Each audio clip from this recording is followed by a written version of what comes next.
যদি আমরা ছাঁটাই করি তাহলে অনেক কম মুসলমান পাওয়া যাবে যারা সঠিকভাবে আল্লাহর দ্বীনের কাজ করে, আল্লাহর ইবাদত করে। এত অল্প মানুষ, অথচ আল্লাহ যে উদ্দেশ্যে সৃষ্টি করেছে মানব জাতিকে সেই উদ্দেশ্য থেকে অধিকাংশ মানুষ বাইরে। তাহলে হিসাবে কিন্তু দেখা যায় আল্লাহ তাআলা রাগান্বিত হয়ে অনেক বড় বড় আযাব আমাদেরকে দিয়ে দিতে পারতেন, যেমনটি দিয়েছেন আমাদের নবীর পূর্ববর্তী নবীদের উম্মতের মাঝে। কিন্তু আমাদের মাঝে একবারে দেন না, কারণ নবী সাল্লাল্লাহু আলাইহি ওয়াসাল্লামের একটা দোয়া ছিল যে আমার উম্মতকে একবারে কোনো আযাব দিয়ে ধ্বংস করে দিন। আল্লাহ এটা কবুল করেছে। তো এইজন্য আমরা অনেকটাই বেঁচে যাচ্ছি। এই যে করোনা ভাইরাস, এরকম আরো অনেক কিছু আসে, এগুলো তো সামান্য।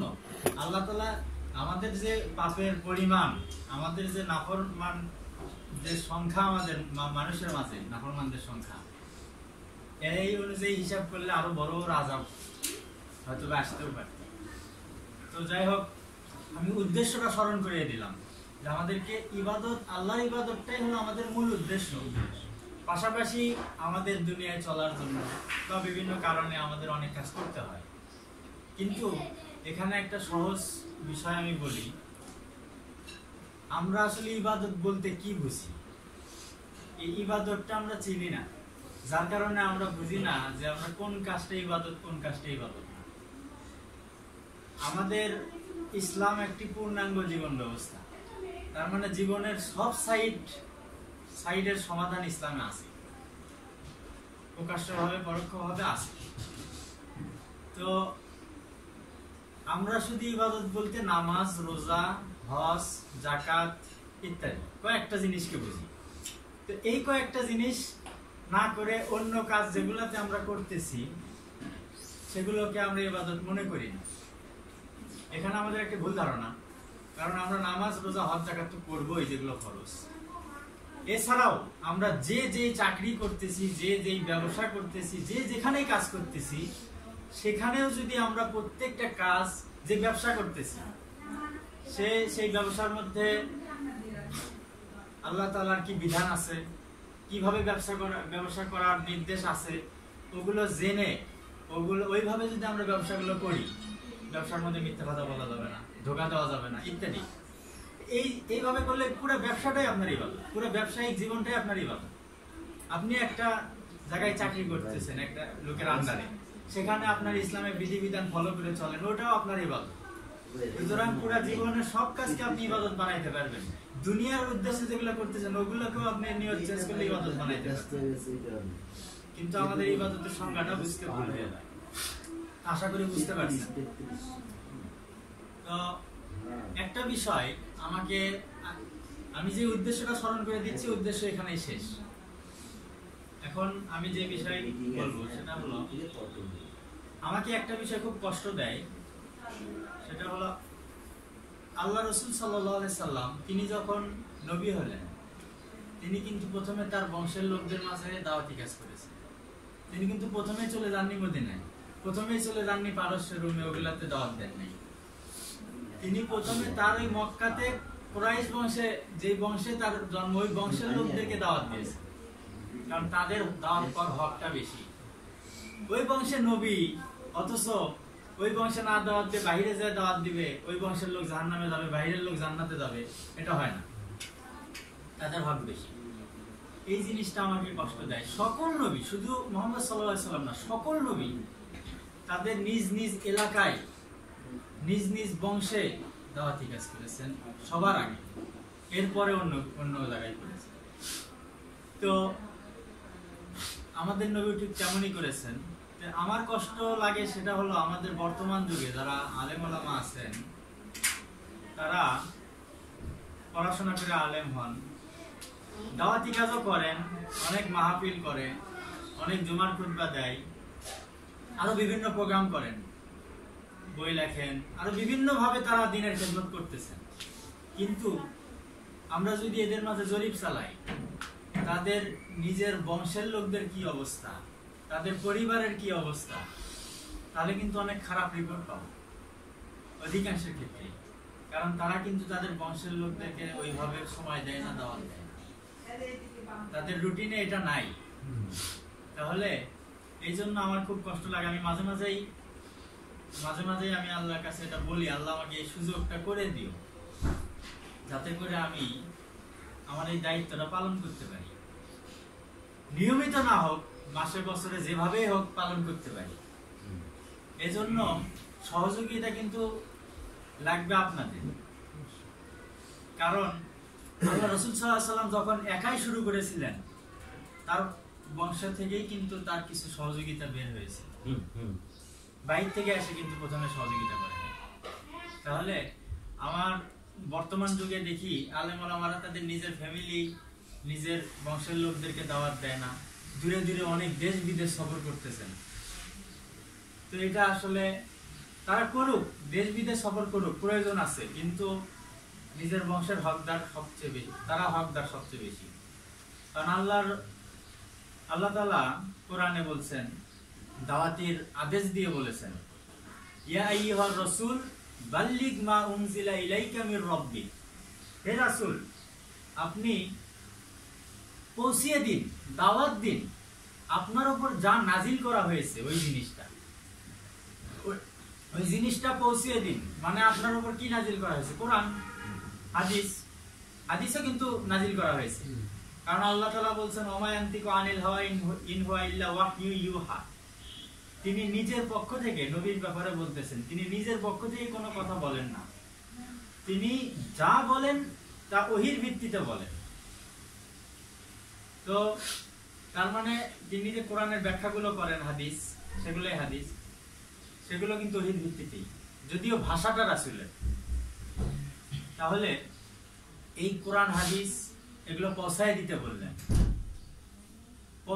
বললেন, এটাতে দেওয়ার আদেশ আসলো। এরপরে রাসূল সাল্লাল্লাহু আলাইহি সাল্লাম আরো বলছেন দাওয়াতের ব্যাপারে, বাল্লিগু আন্নি ওয়ালাউ আয়া, অর্থাৎ আমার পক্ষ থেকে একটা আয়াত হলেও মানুষের কাছে পৌঁছিয়ে দাও, দাওয়াত দাও। আচ্ছা, এটা করতে কিন্তু অনেক বড় আলেম হতে হবে না। আপনি একটু দিনের ইলম চর্চা করেন, অনেক বড় বড় কিতাবের বাংলা অনুবাদ হয়েছে, কুতুবে সিত্তা, প্রত্যেকটা হাদিসের কিতাবের এখন বাংলা অনুবাদ হয়েছে। কোরআনের অনুবাদ তো অনেক আগেই হয়েছে, বড় বড় ইসলামের ইতিহাসের কিতাবেরও বাংলা অনুবাদ হয়েছে। তো আপনারা একটা করে বা দুটা করে যদি আয়াত প্রতিদিন শেখেন, বেশি টাইম লাগবে না। সেই একটা দুটা আয়াত আপনি নিজে আমল করেন, আপনার আশেপাশে যারা আছে একটু বলেন, যাকে বলবেন সে যতদিন আমল করবে ও তো সওয়াব পাবেই, সম্পূর্ণ আর একটা সওয়াব আপনি পাবেন তার এই আমলে। এটা কিন্তু আপনার পরিশ্রম ছাড়াই, প্রথমে একটু ইনভেস্ট করছেন, লাভ আসছে, এটা হলো পরকালের ব্যবসা। তো এই জন্য দাওয়াতি কাজ এটা লসের কিছু না, এটা লাভের। এখানে দাওয়াতি কাজের সিরিয়াল আছে, তারতিব আছে। তারতিব হলো, প্রথমে আল্লাহ তাআলা বলছেন, ইয়া আইয়ুহাল্লাযীনা আমানু কু আনফুসাকুম ওয়া আহলিকুম নার। হে ঈমানদারগণ, তোমরা নিজেদেরকে বাঁচাও, মানে জাহান্নামের আগুন থেকে নিজেদেরকে বাঁচাও এবং তোমাদের পরিবারকে বাঁচাও। এখানে আহাল শব্দের অনেকগুলো অর্থ আছে।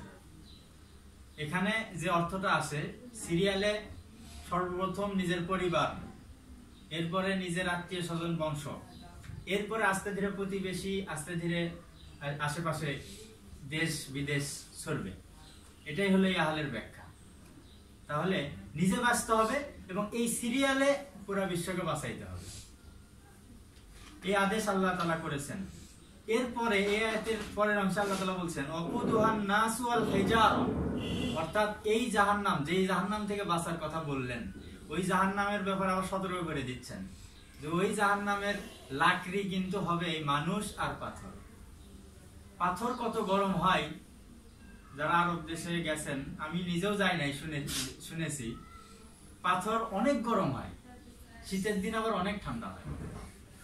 তো এইরকম আর কি, পাথর রাখা হবে জাহান্নামে, যাতে জাহান্নামের আগুন আরো বেশি গরম হয়, শাস্তিটা আরো বেশি হয়। তো মানুষ আর পাথরই হবে জাহান্নামের লাকড়ি, সেই জাহান্নাম থেকে তোমরা বাঁচো এবং আহালকে বাঁচাও। এবং সেই জাহান্নামের উপরে আল্লাহ তাআলা যাদেরকে দায়িত্বশীল নিযুক্ত করেছেন তাদের ব্যাপারে আল্লাহ তাআলা বলছেন, আলাইহা মালাইকাতুন গিলাযুন শাদীদ, এই জাহান্নামের দায়িত্বশীল হিসেবে কঠিন মন মানসিকতার কিছু ফেরেশতা রাখা হয়েছে দায়িত্বশীল হিসেবে, যারা শাস্তির দায়িত্বে আছেন। তাদের অন্তর হবে খুব কঠিন, আল্লাহর আদেশ পালনে হবে তাদের অন্তর খুব কঠোর। তো তাদের ওই ফেরেশতাদের গুণ, ফেরেশতারা কেমন, তাদের গুণাগুণ সম্পর্কে আল্লাহ বলছেন, লা ইয়াসুনাল্লাহা মা আমারহুম ওয়া ইয়াফআলুনা মা ইউমারুন, তারা আল্লাহর আদেশ, আল্লাহ যা আদেশ করেছেন তাদেরকে সেটা পালন করবে, সেটাকে তারা ওই সেটা বিপরীত করবে না, সেটাকে পালন করে চলবে। তাহলে এই যে জাহান্নামের এত কঠিন বিষয়, জাহান্নামের বর্ণনাগুলো যদি আজকে আমাদের সমাজে আলোচনা হয় না, আমরা যখন তিরমিজি, আবু দাউদের জাহান্নামের বর্ণনাগুলো যখন ক্লাসে আমাদের শিক্ষকরা পড়াচ্ছিল, তখন আমি খালি হাদিসগুলো পড়তেছিলাম আর খালি মনে হচ্ছিল এগুলো মানুষ জানে না। এগুলো যদি জানতো একটা মানুষও নামাজ থাকতো না, এগুলো যদি জানতো একটা মানুষও তারা দিনের পর থেকে সরে যেত না, চেষ্টা করতো অন্তত ফরজগুলো পালন করার। তাহলে ওই জাহান্নামের আলোচনা করতে গেলে আলোচনা অনেক লম্বা হবে, এজন্য আমি শর্ট করছি। এই দাওয়াতের ব্যাপারে আমাদের কিছু ফজিলত জানতে হবে, যাতে করে এই দাওয়াতের প্রতি আমাদের আগ্রহটা বাড়ে।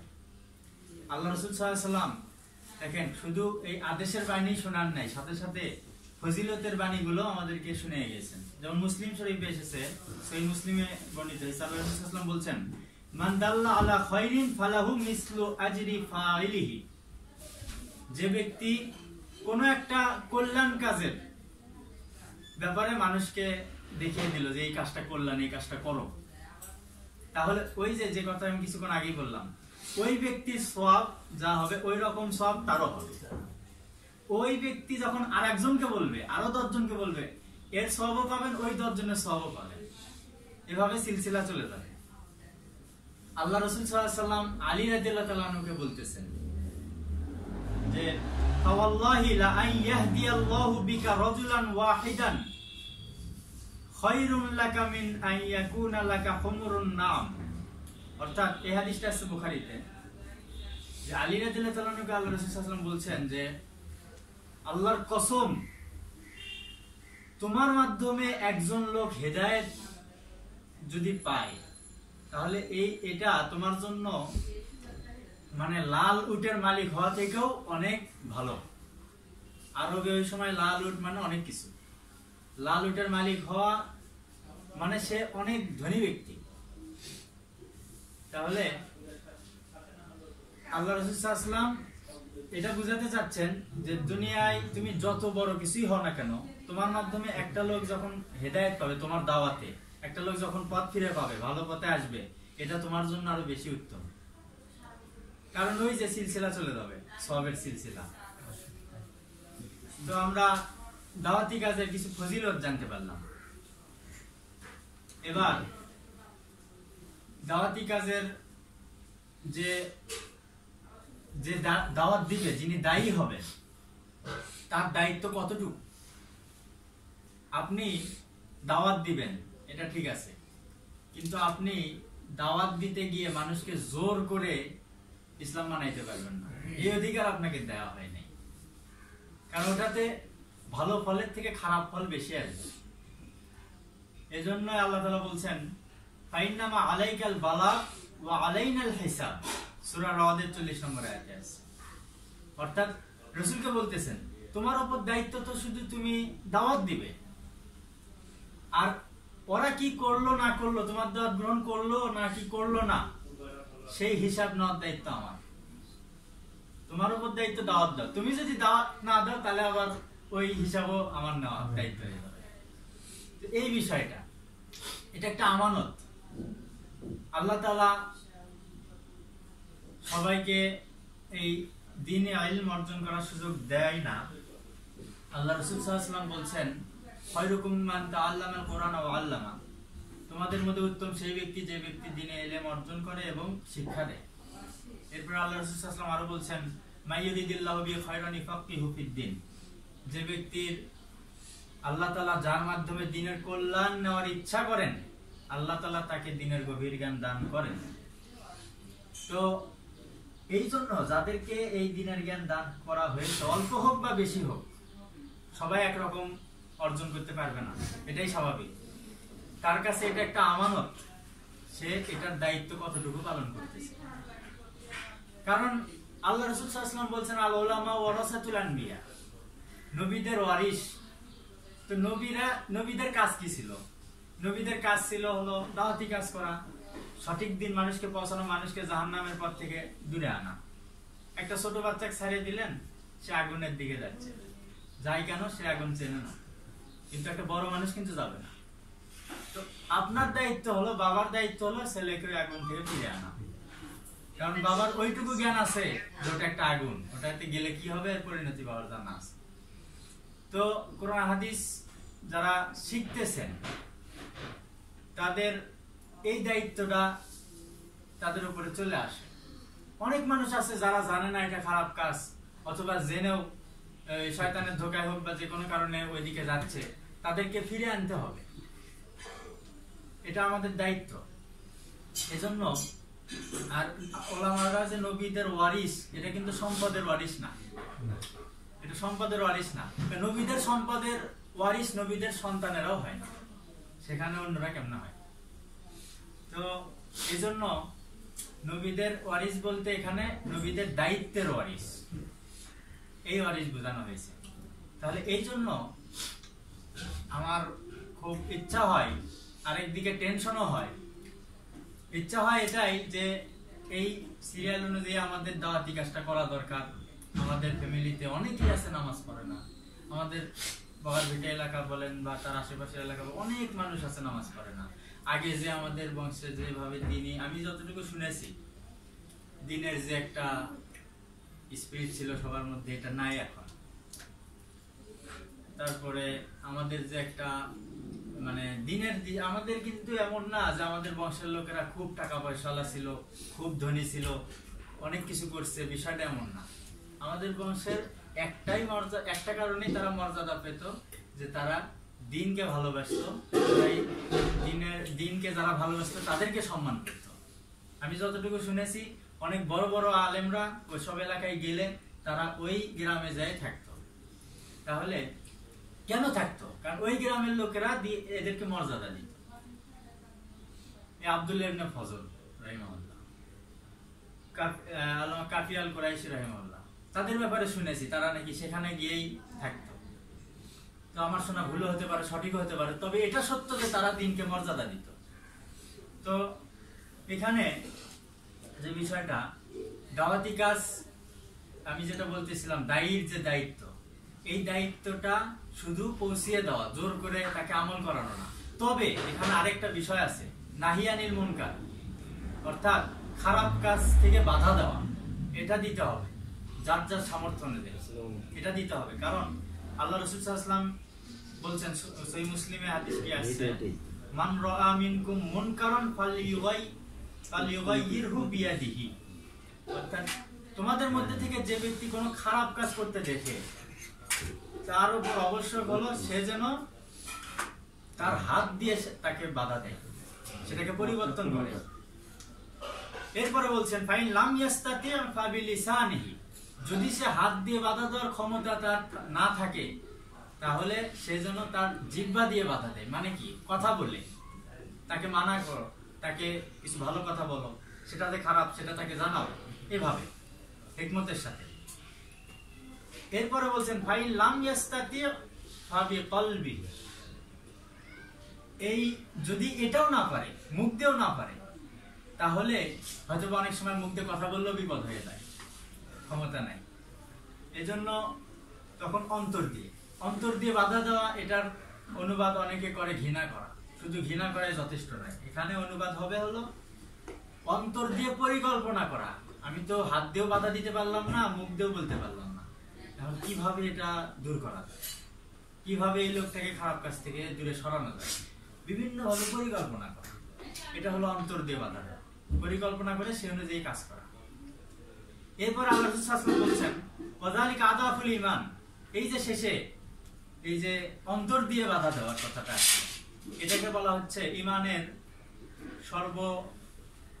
ইমানের যে স্তরগুলো আছে তার মধ্যে একটা সর্বনিম্ন এটা না, সর্বনিম্নটা হলো রাস্তা থেকে কষ্টদায়ক বস্তু দূরে সরানো, এটা ওই নিম্ন পর্যায়ে মানে দুর্বল একটি স্তর। তো আমরা দাওয়াতি কাজ সম্পর্কে অনেক কিছু জানলাম, এত বেশি কথা বলা উচিত না, কথা অল্প হলেও সেটার উপর যদি আমল হয়, সেটার উপর যদি আমাদের কাজ হয়, এটাই আমাদের উচিত। আর এখন আরেকটি বিষয় আমি অল্প কিছু কথা বলতে চাই, সেটা যদি সময় থাকে আমি বলবো। সেটা হলো আমাদের আত্মীয়র ব্যাপারে, আত্মীয়তার সম্পর্ক, রক্তের সম্পর্ক, এই ব্যাপারে কিন্তু ইসলামের দৃষ্টিভঙ্গি, হ্যাঁ ইসলামের দৃষ্টিভঙ্গি কি এই ব্যাপারে? এখানে বলা হয়েছে জাহান্নামে যাবে, তার মানে জান্নাতে যাইতে হবে। তো এখানে এই দাওয়াতি পয়েন্ট আমার আলোচনা এখানেই শেষ। আত্মীয়তার সম্পর্কের ব্যাপারে ইসলামের দৃষ্টিভঙ্গি, এখানে আমি কয়েকটা পয়েন্টে, গুরুত্বপূর্ণ কিছু পয়েন্টে দলিল আনার চেষ্টা করব। 1 নম্বর পয়েন্ট হলো ইসলামে এর গুরুত্বটা কতটুকু, ইসলামের গুরুত্বটা কতটুকু, এই আত্মীয়তার সম্পর্ক, বিশেষ করে রক্তের আত্মীয়তার সম্পর্ক রাখার গুরুত্বটা কতটুকু। আল্লাহ তাআলা উলুল আলবাবদের পরিচয় বলতেছেন, পরিচয় বর্ণনা করতেছেন। অর্থাৎ উলুল আলবাব কারা? যারা জ্ঞানী। উলুল আলবাব মানে যারা জ্ঞানী, যারা বুদ্ধিমান, যারা বুঝ শক্তি সম্পন্ন। এদের সিফাত, এদের গুণ বর্ণনা করতে গিয়ে আল্লাহ তাআলা বলেন ওয়াল্লাযীনা ইয়াসিলুনা মা আমারাল্লাহু বিহি আন ইউসালা ওয়া ইয়াখশাউনা রাব্বাহুম ওয়া ইয়াখাফুনা সুআল হিসাব। অর্থাৎ আল্লাহ তাআলা বলতেছেন যে উলুল আলবাব, জ্ঞানী ব্যক্তি ওরাই যারা আপনার তাদেরকে যে সম্পর্কগুলো রক্ষা করার আদেশ করা হয়েছে ওই সম্পর্কগুলো রক্ষা করে এবং আল্লাহকে ওয়ায়াখশাউনা রাব্বাহুম, আল্লাহকে তাদের রবকে ভয় করে চলে। ওয়ায়াখাফুনা সুআল হিসাব, অর্থাৎ খারাপ হিসাব হবে তাদের, এটা থেকে তারা ভয় করে। অর্থাৎ আপনি যদি খারাপ কাজ করেন, এগুলা আল্লাহর আদেশ হিসাব না মানেন, তাহলে পরকালে আপনার হিসাবটা হবে অনেক খারাপ, কঠিন হিসাব হবে, আপনার পরিণতি হবে খারাপ। তো ওই জিনিসটাকে ভয় করে। তো এখানে বলা হচ্ছে যে যেই বিষয়গুলোর ক্ষেত্রে সম্পর্ক রাখার আদেশ করা হয়েছে সেগুলো সম্পর্ক রক্ষা করে। তাহলে এখানে এই সম্পর্ক রাখার আদেশ করা হয়েছে অনেক বিষয়ে, যেমন বাবা মার সাথে সন্তানের সম্পর্ক, এটাও তো রক্তের আত্মীয়ের মধ্যেই পড়ে। এরপরে প্রতিবেশীর সাথে সম্পর্ক, আত্মীয় স্বজনের সাথে সম্পর্ক, এই সম্পর্কগুলো রাখার আদেশ ইসলামে করা হয়েছে। এগুলো যারা রক্ষা করে, তাহলে রক্ষা করতে হবে, এটার গুরুত্ব আমরা পেলাম। এরপরে আল্লাহ তাআলা আরো বলছেন সূরা নিসার 1 নম্বর আয়াতে ওয়াত্তাকুল্লাহাল্লাযী তাসাআলুনা বিহি ওয়াল আরহাম, তোমরা আল্লাহকে ভয় করো যে আল্লাহর নামে তোমরা একে অপরের কাছে চাও, যে এবং আরো ভয় করো তোমার আত্মীয়তার সম্পর্ককে, অর্থাৎ আত্মীয়তার সম্পর্ক ছিন্ন করা থেকে তোমরা বেঁচে থাকো। তাহলে আত্মীয়তার সম্পর্ক রাখতে হবে, কোরআনে এই আয়াত থেকেও আমরা বুঝতে পারলাম। তো এইভাবে অনেক গুরুত্ব বর্ণিত হয়েছে কোরআনে, হাদিসেও বর্ণিত হয়েছে। আল্লাহ রাসূল সাল্লাল্লাহু আলাইহি ওয়াসাল্লাম এই ব্যাপারে অনেক কিছু বলছেন। আল্লাহ রাসূল সাল্লাল্লাহু আলাইহি ওয়াসাল্লাম বলছেন, সহিহ মুসলিমে আছে যে আল্লাহ রাসূল সাল্লাল্লাহু আলাইহি ওয়াসাল্লাম বলছেন আর রাহিমু মুআল্লাকাতুন বিল আরশ, অর্থাৎ রহিম মানে আত্মীয়তার সম্পর্ক। এই আত্মীয়তার সম্পর্কটাকে ওই আরশের সাথে ঝুলিয়ে দেওয়া হয়েছে। আল্লাহ রাসূল সাল্লাল্লাহু আলাইহি ওয়াসাল্লাম বলছেন আরশের সাথে ঝুলিয়ে দেওয়া হয়েছে। এরপরে বলছেন যে তাকুলু মান ওয়াসালানি ওয়াসালাহুল্লাহ ওয়া মান কাতাআনি কাতাআহুল্লাহ, অর্থাৎ ওই আত্মীয়তা সম্পর্ককে যে আল্লাহর আরশের সাথে ঝুলিয়ে দেওয়া হয়েছে, ওইখানে থেকে সেই আত্মীয়তা সম্পর্কে আল্লাহর সঙ্গে কথা বলে। আল্লাহকে সে কি বলে? সে বলে যে মান ওয়াসালানি ওয়াসালাহুল্লাহ, যে আমাকে ঠিক রাখলো, আমার সম্পর্কটাকে ঠিক রাখলো, আল্লাহ যেন তাকে ঠিক রাখে। এরপরে বলছে ওমান কথা আনি কথা হলো, যে আমাকে ছিন্ন করে দিল, আল্লাহ যেন তাকে ছিন্ন ভিন্ন করে দিল। তাহলে দেখেন, দোয়া করতেছে আরশ থেকে, আরশের ওখান থেকে আল্লাহ তাআলা সে যে দোয়াগুলো করলো, যে কথাগুলো বললো, অনেক কঠিন কথা, কিন্তু সম্পর্ক ছিন্ন করা যাবে না, সম্পর্ক রাখতে হবে। এটা অনেক গুরুত্বপূর্ণ একটি বিষয়। তো সহিহ বুখারীর আরেক রিওয়ায়াতে আসছে যে সে যখন আল্লাহকে এই কথাগুলো বলে, তখন আল্লাহ প্রতি উত্তরে তাকে কি বলে? এটা সহিহ বুখারীর আরেক রিওয়ায়াতে আসছে, ফাকালাল্লাহু, আল্লাহ তাআলা বলেন, মান ওয়াসালাকি ওয়াসালতুহু ওয়া মান কাতাআকি কাতাআতুহু, যে তোমার সম্পর্ক ঠিক রাখে আমি তাকে ঠিক রাখবো। আর যে তোমার সম্পর্ককে ছিন্ন করে দেয় আমি তাকেও ছিন্ন ভিন্ন করে দেই। আল্লাহ তার মানে দোয়া কবুল করে ফেলাইছেন। তাহলে আল্লাহ তার দোয়া কবুল করেছেন। সুতরাং আত্মীয়তার সম্পর্ক ছিন্ন করলে তার পরিণতি হবে খুব খারাপ, দুনিয়াতেও খারাপ, আখিরাতেও খারাপ। তো আল্লাহ রাসূল সাল্লাল্লাহু আলাইহি ওয়াসাল্লাম আরেকটি হাদিসে আল্লাহ রাসূল সাল্লাল্লাহু আলাইহি ওয়াসাল্লাম বলছেন, আল মুসলিমু আখুল মুসলিম, মুসলমান আরেক মুসলমানের ভাই। পৃথিবীর যে কোনো প্রান্তে থাকুক না কেন, মুসলমান মুসলমানের ভাই। লা ইয়াজলিমুহু ওয়ালা ইয়াখজুলুহু ওয়ালা ইয়াহকিরুহু, সে এক মুসলমান আরেক মুসলমানের উপরে জুলুমও করবে না, তারপরে আপনার অপমান করবে না, এবং তাকে নিয়ে হাসি ঠাট্টা করবে না, তুচ্ছ তাচ্ছিল্য করবে না। এটাও সহিহ মুসলিমে আসছে হাদিস। তাহলে এখানে আর একটু ব্যাপকভাবে বললো, এখানে শুধু আত্মীয় না, পুরা মুসলিম, এক মুসলিম আর এক মুসলিমের সাথে কি আচরণ করবে সেটা এখানে তুলে ধরবে। এরপরে আমরা আত্মীয়তার সম্পর্কের যে গুরুত্ব, এটা কোন হাদিস থেকে আমরা কিছুটা স্পষ্ট হলাম। এখন আমি আত্মীয়তার সম্পর্কের যে ফজিলত, আত্মীয়তার সম্পর্ক ঠিক রাখলে এটার ফজিলত, এটার যে একটা মর্যাদা, এটা ইসলামে কতটুকু, এটার ব্যাপারে আমি সহিহ মুসলিমের একটা হাদিস উল্লেখ করব, আশা করি বুঝতে পারবেন। আবু আইয়ুব রাদিয়াল্লাহু তাআলা আনহু থেকে বর্ণিত, তিনি বলছেন যে তিনি বলছেন যে যা রাজুলুন ইলান নবী সাল্লাল্লাহু আলাইহি সাল্লাম ফাকাল, একজন লোক নবী সাল্লাল্লাহু আলাইহি সাল্লামের কাছে আসলেন, এসে বললেন, দুল্লানি আলা আমালিন আমালু, হে নবী আপনি আমাকে এমন একটা আমলের কথা বলে দিন যে আমলটা আমি করব, আর সে আমলটা এমন হবে যে ইউবনিনি মিনাল জান্নাতি ওয়া ইউবাইদুনি মিনান নার, অর্থাৎ সেই আমলটা যেন আমাকে জান্নাতের নিকটবর্তী করে দেয়, আমাকে যেন জান্নাতের কাছে নিয়ে যায় এবং জাহান্নাম থেকে দূরে সরায় দেয়।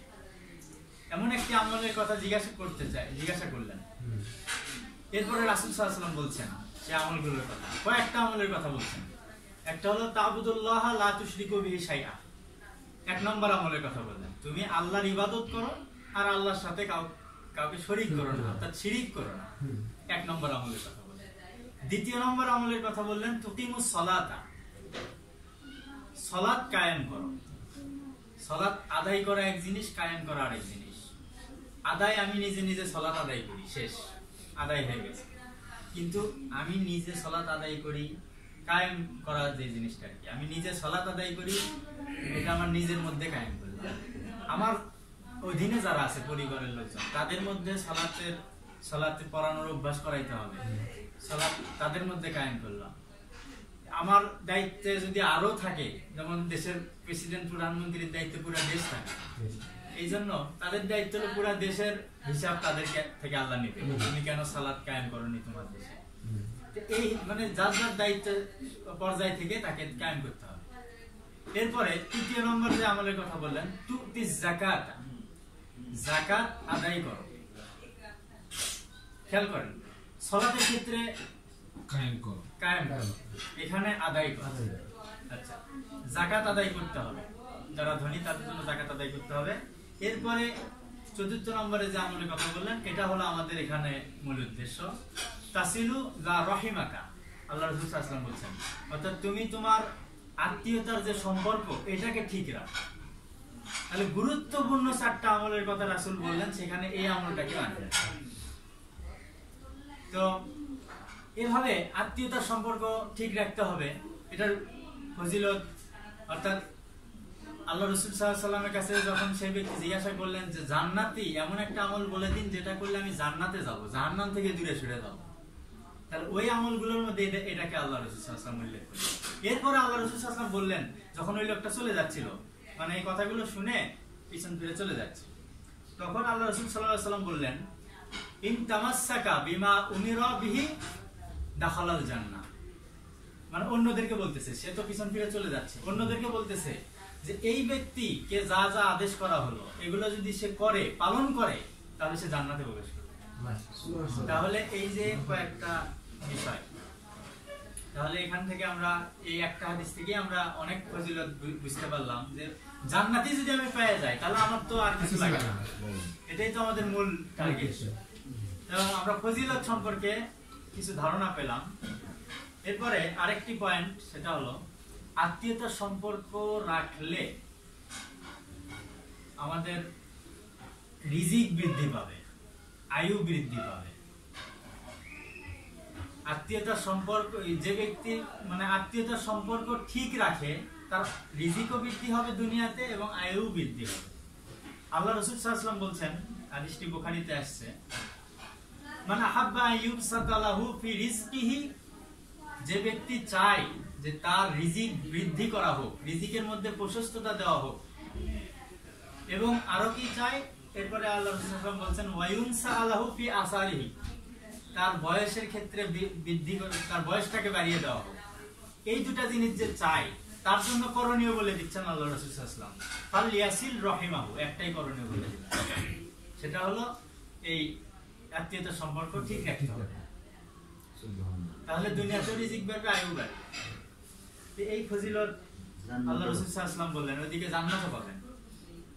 তো আরেকটি বিষয় আমরা লক্ষ্য করি, বর্তমান পৃথিবীতে বিশেষ করে রক্তের আত্মীয়দের মাঝে সম্পর্ক ছিন্ন বেশি হয়। এটার অনেকগুলো কারণ আছে। সবচেয়ে বড় কারণ হলো এই যে একে অপরের হক আদায় করে না, এই যে সম্পদের ওয়ারিশ সংক্রান্ত যে বিষয়গুলো, এগুলো নিয়েই স্বাভাবিকভাবে রক্তের সম্পর্কে আত্মীয়গুলো ছিন্ন ভিন্ন হয়। এই বিষয় আমাদেরকে একটু ইসলামের দৃষ্টিকোণ থেকে ভাবতে হবে। আল্লাহ তাআলা বলছেন সূরা ইসরার 26 নম্বর আয়াতে আল্লাহ তাআলা বলছেন যে ওয়াআতি যাল কুরবা হাক্কাহু, দেখেন ইসলাম সবকিছু সমাধান দিয়ে দিয়েছেন। ইসলাম বলেই দিয়েছেন যে তুমি তোমার আত্মীয়কে তার হক দিয়ে দাও, অর্থাৎ যার যা পাওয়া সেই অনুযায়ী যদি ফয়সালা হয় তাহলে কিন্তু এই সম্পর্কগুলো ঠিক থাকে। তো লোভ করা যাবে না, আবার জুলুমও করা যাবে না। তো এই জিনিসগুলো আমাদেরকে ঠিক রাখতে হবে। আমরা নিজেদের স্বার্থকে সবসময় টিকে রাখার চেষ্টা করি, অন্যের স্বার্থগুলোকে আমরা চিন্তা করি না, অন্যের হক নষ্ট করি। এই জন্যই তো আল্লাহ রাসূল সাল্লাল্লাহু আলাইহি ওয়াসাল্লাম মুমিনদের ব্যাপারে বলছেন যে একজন মানুষ মুমিন হয় কখন। আল্লাহ রাসূল সাল্লাল্লাহু আলাইহি ওয়াসাল্লাম বলছেন লা ইউমিনু আহাদুকুম হাত্তা ইউহিব্বা লিআখিহি মা ইউহিব্বু লিনাফসিহি, অর্থাৎ কোন ব্যক্তি ততক্ষণ পর্যন্ত মুমিন হতে পারবে না যতক্ষণ পর্যন্ত সে অন্যের জন্য ওই জিনিসটাকেই ভালোবাসবে যে এই জিনিস নিজের জন্য ভালোবাসে। অর্থাৎ নিজের জন্য যে এই জিনিসটা ভালোবাসে ওই জিনিসটা অন্যের জন্য ভালোবাসে। এই রকম চরিত্র যখন আমাদের মাঝে আমরা আনতে পারবো তখনই আমরা মুমিন হতে পারবো। এটা একটা মুমিনের বৈশিষ্ট্য। তাহলে এই জিনিসটা কিন্তু খুব কঠিন কাজ। এটা আমরা পারি না, ছোটখাটো বিষয় পারি না, বড় বিষয় তো দূর কথা। তো এখানে আল্লাহ রাসূল সাল্লাল্লাহু আলাইহি ওয়াসাল্লাম আরেকটা হাদিস যেটা তিরমিজিতে বর্ণিত হয়েছে, রাসূল সাল্লাল্লাহু আলাইহি ওয়াসাল্লাম বলছেন ইত্তাকিল্লাহ হাইসুমা কুনত, অর্থাৎ তোমরা যেখানেই থাকো না কেন আল্লাহকে ভয় করে চলো, যে কোনো পরিস্থিতিতে থাকো না কেন আল্লাহকে ভয় করো। ওয়া আতবিআই সাইয়্যাতাল হাসানাতা তামহুহা, অর্থাৎ যখনই তোমরা একটা খারাপ কাজ করে ফেলবে, গুনার কাজ করে ফেলবে, তখনই সাথে সাথে একটা সওয়াবের কাজ করে ফেলবে। তাহলে এই সওয়াবের কাজটা ওই গুনার কাজকে মিশ্রণ করে দিবে, নষ্ট করে দিবে। তাহলে এটা একটা খুব ইম্পর্টেন্ট জিনিস, যেটা আসলে আমরা অনেক সময় ভুলে যাই। জি জি, এই জিনিসটা আমাদের পাপ তো হয়ে যায়, পাপ অনেক হয়ে যায়, হয়ে যাওয়ার পরে ওটা অনুশোচনা করে তার পরিবর্তে ভালো কিছু করাটা, এটা খুব আল্লাহ রাসূল সাল্লাল্লাহু আলাইহি ওয়াসাল্লাম পাপ হয়ে গেল, ভালো কিছু করলাম অথবা সাধ্য করে দিলাম, তাহলে এটা এভারেজ হবে। আল্লাহ রাসূল সাল্লাল্লাহু আলাইহি ওয়াসাল্লাম এর জন্য বলছেন যে কুল্লু বানি আদম খাত্তাউন, বনি আদম অর্থাৎ মানব জাতি সকলেই পাপী। তবে নবী রাসূলদের বিষয়টা ভিন্ন, ওদের নিষ্পাপের ঘোষণা আল্লাহ দিয়েছেন। তো কুল্লু বানি আদম খাত্তাউন, বনি আদম সকলেই পাপী। খায়রুল খাত্তাইনা তাওয়াবুন, অর্থাৎ পাপী হবে ঠিক আছে, এটা হতেই পারে, কিন্তু এর ভিতরে সবচেয়ে উত্তম পাপী কারা? উত্তম পাপী হলো যারা পাপ করার সাথেই তাওবা করে। তাহলে এটা হলো আমাদের করণীয়। পাপ হয়ে যেতে পারে কিন্তু তওবা করতে হবে। তো যাই হোক, এজন্য আমি যে হাদিসটা বলতেছিলাম আসসালামু আলাইকুম, সেই হাদিসের ক্ষেত্রে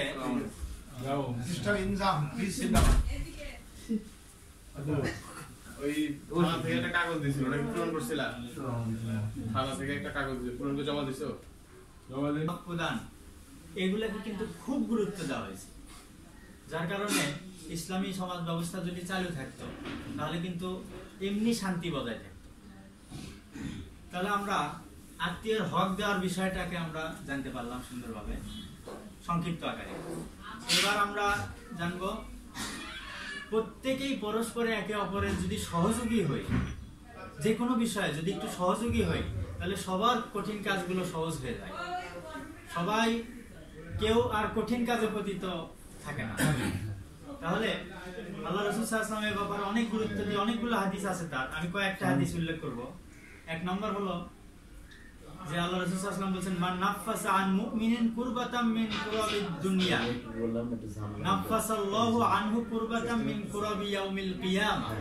অর্থাৎ যে ব্যক্তি কোন মুমিন ব্যক্তির কাছ থেকে একটা দুঃখ কষ্টকে দূর করে দিল, তাকে সান্ত্বনা দিয়ে হোক, তার দুঃখ কষ্টের সময় সান্ত্বনা দিয়ে বা বিভিন্ন ভাবে তাকে দুঃখ কষ্ট দূর করে দিল, তাহলে এটা তো সে দুনিয়াতে দূর করলো, তার কষ্ট অত হয় নাই। কিন্তু আল্লাহ তাআলা পরকালে যে ব্যক্তি দূর করলো, তার পরকালে যে সমস্যাগুলো পড়তো সে আখিরাতে বিচারের ময়দানে, সেই কঠিন পরিস্থিতির সময় আল্লাহ তাআলা তার কিছু দুঃখ কষ্ট দূর করে দিলেন। তাহলে এই কত ছোট ছোট কাজ, কিন্তু ফজিলত কিন্তু অনেক বেশি। পরকালের ফান্ডে এগুলো জমা হয়ে থাকে, কিন্তু আমরা এগুলোর ফল বুঝি না। তো আল্লাহ তাআলা, আল্লাহ রাসূল সাল্লাল্লাহু আলাইহি ওয়াসাল্লাম আরো বলছেন, মান ইয়াসসারা আলা মুসিরিন ইয়াসসারা আল্লাহু আলাইহি ফিদ দুনিয়া ওয়াল আখিরাহ। যে ব্যক্তি কোন একটা লোক কঠিন কাজে পতিত হয়েছে, আপনি দেখলেন, এরপরে আপনি যে তার কঠিন কাজটা আপনার সামর্থ্য অনুযায়ী সহজ করে দেওয়ার চেষ্টা করলেন, এর জন্য আল্লাহ তাআলা আপনার দুনিয়ার কাজকেও সহজ করে দিবেন, আখিরাতেও সহজ করে দিবেন সবকিছু। তাহলে দুটাই লাভ। এগুলা যে ফলগুলা কোরআন হাদিসে আসছে, এগুলা আমরা হয়তো বা জানি না, জানলেও হয়তো বা ভাবে অনুধাবন করতে পারি না, যার কারণে আমাদের এগুলা মানা হয় না, আর না মানার কারণে এত সব সমস্যা। এরপরে আমাদের সমাজে অনেক এরকম হয় যে এক মুসলিম ভাইয়ের দোষ আর একজনের কাছে লাগিয়ে যায়, এর দোষ আর কাছে, এর দোষ এর কাছে। এই জিনিসগুলো খুব বেশি হয়। এই জিনিসগুলো থেকে একটা সমস্যা থেকে অনেক বড় বড় সমস্যা সৃষ্টি হয়। এই জন্য আল্লাহ রাসূল সাল্লাল্লাহু আলাইহি ওয়াসাল্লাম বলছেন, এটাও সহিহ মুসলিমে আছে, মান সাতারা মুসলিমান সাতারাহুল্লাহ ফিদ দুনিয়া ওয়াল আখিরাহ। আপনি দেখলেন একটা মুসলমান ভাইয়ের মধ্যে একটা দোষ দেখতে পাইলেন, আপনি প্রকাশ্যে সবার সামনে দোষটা না ধরে দিয়ে আপনি একটু আড়ালে তাকে বলেন, তার মানে কি তার দোষটাকে আপনি গোপন করলেন। অথবা যে কোনো সিস্টেমে আপনি গোপন করেন, আপনি তার দোষ দেখছেন কিন্তু আরেকজনের কাছে বলে দিবেন, এটা চলবে না, গোপন করেন। হ্যাঁ, যদি এমন হয় যে এই দোষটা যদি গোপন করি তাহলে বৃহৎ ক্ষতি হয়ে যেতে পারে, তখন আপনি প্রকাশ করতে পারেন, কিন্তু স্বাভাবিকভাবে গোপন করতে হবে। আর এই গোপন করলে আল্লাহ তাআলা তার আখিরাত এবং দুনিয়ায় দুই জায়গাতেই তার দোষগুলো আল্লাহ তাআলা গোপন করবেন। আখিরাতে এত মানুষের সামনে আপনার বিচার হবে, আপনার দোষগুলো যখন আপনাকে দেখানো হবে, তখন ওইখানে যদি আল্লাহ আপনার দোষগুলো গোপন করে, আপনার ভালো লাগবে না? অবশ্যই ভালো লাগবে। তাহলে এই জিনিসগুলা, এই ফজিলতগুলো আমরা পাবো। এরপরে আমি এ বিষয়ে আর একটা হাদিস উল্লেখ করব, সেটি হলো আল্লাহ রাসূল সাল্লাল্লাহু আলাইহি ওয়াসাল্লাম বলছেন, আল্লাহু ফি আউনিল আবদি মা কানা আল আবদু ফি আউনি আখিহি। অর্থাৎ আল্লাহ তাআলা বান্দার সাহায্য অতক্ষণ পর্যন্ত করেন যতক্ষণ পর্যন্ত বান্দা আরেক মুসলিম ভাইয়ের সাহায্য করে। তাহলে মানুষকে এই সবগুলো হাদিস থেকে আমরা মূল সার কথা একটাই পাই, একজন আরেকজনের যদি উপকার করি, একজন আরেকজনের যদি দোষ গোপন করি, সাহায্য করি, হক আদায় করি, তাহলে আল্লাহ তাআলাও আমাদের এর ফল দুনিয়া এবং আখিরাতে দিয়ে দিবেন। আমি করলাম দুনিয়াতে, কিন্তু আমি কিন্তু আখিরাতে সেই কঠিন পরিস্থিতিতেও পাবো। কারণ আল্লাহ তাআলা আরেক জায়গায় বলছেন যে এটা রাসূল বলছেন না আল্লাহ বলছে, আমার একটু পেছ লাগে গেল। যাই হোক, এটা কোরআন হাদিসে আসছে যে দুনিয়ার মূল্য যদি আল্লাহর কাছে মশার একটা দানার সমানও হতো, হাদিস না, আচ্ছা আল্লাহ রাসূল সাল্লাল্লাহু আলাইহি ওয়াসাল্লাম বলছেন যে একটা মশার দানা এর কি মূল্য আছে আমাদের কাছে? তাহলে এই মশার দানার যতটুকু মূল্য আছে, এইটুকু মূল্য আল্লাহর কাছে এই দুনিয়ার মূল্য নাই। তাহলে এই রকম যদি হইতো যে দুনিয়ার মূল্যটা আল্লাহর কাছে মশার দানার পরিমাণও যদি হইতো, তাহলে মুমিনদের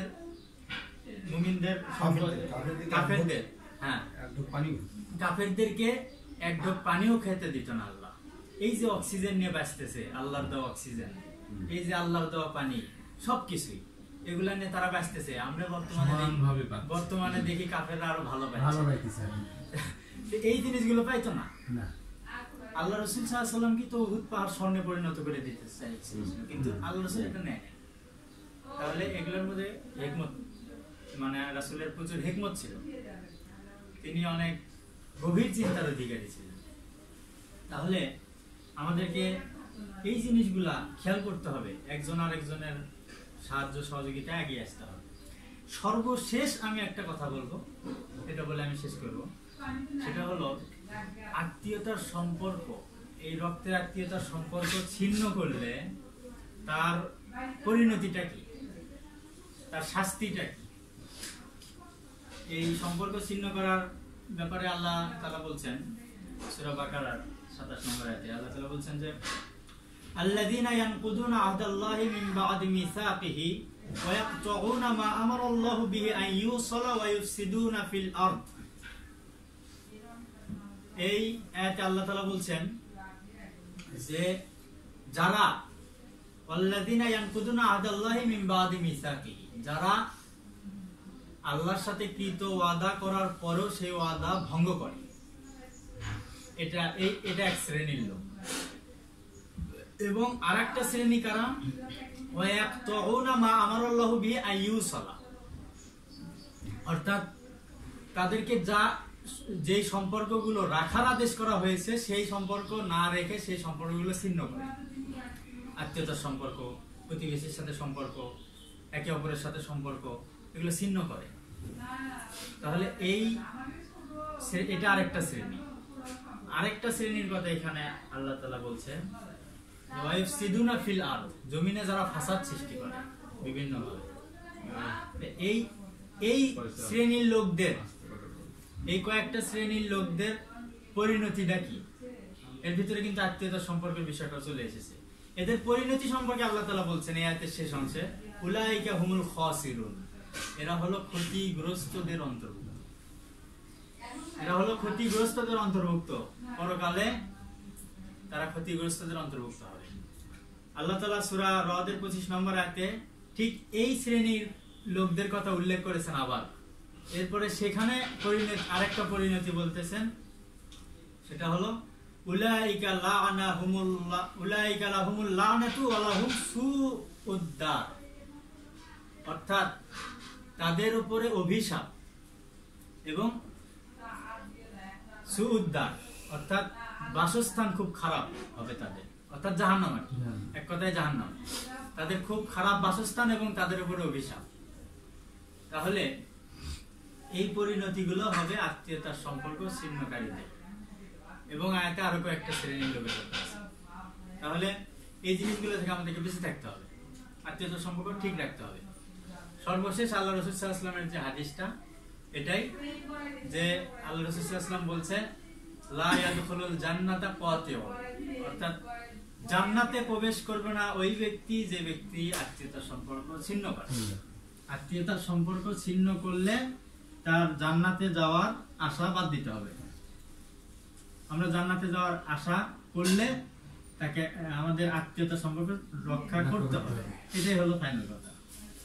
তো আমরা সংক্ষিপ্ত আকারে অনেক বিষয় বলার চেষ্টা করছি, আমি বাহিরের কথা একটু কমই বলেছি, আমি এই কোরআন এবং হাদিসের কথাগুলো একটু বেশি উল্লেখ করেছি, কারণ বাইরের কথা বলতে এটা করে করে এক